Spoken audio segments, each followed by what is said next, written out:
તો અમદાવાદના જમાલપુર સ્થિત જગન્નાથ મંદિરે જળયાત્રાનું આયોજન કરાયું છે। આ અંગે માહિતી આપતા મંદિરના ટ્રસ્ટી મહેન્દ્ર ઝાએ જણાવ્યું કે ગંગા પૂજન અને વૈદિક મંત્રોચ્ચાર સાથે લાવવામાં આવેલા પવિત્ર જળથી ભગવાન જગન્નાથજી, બલભદ્રજી અને સુભદ્રાજીનો જ્યેષ્ઠાભિષેક કરવામાં આવશે।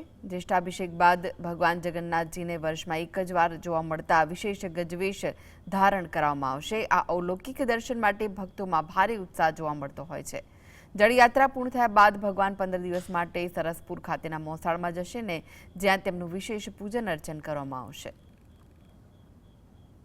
જ્યારે ભગવાનની ષોડશોપચાર પૂજન વિધિ પછી મહાભિષેક કરવામાં આવશે ત્યારે ભગવાન જગન્નાથજી વર્ષમાં એક વખત ગણપતિ સ્વરૂપમાં દર્શન આપે છે, તો એ દર્શનનો પર આજે લોકોને લાભ મળશે। શ્રદ્ધાળુઓને ખૂબ ભગવાન ગણપતિજીના, જગન્નાથજીના સ્વરૂપમાં દર્શન કરીને ધન્યતા અનુભવશે।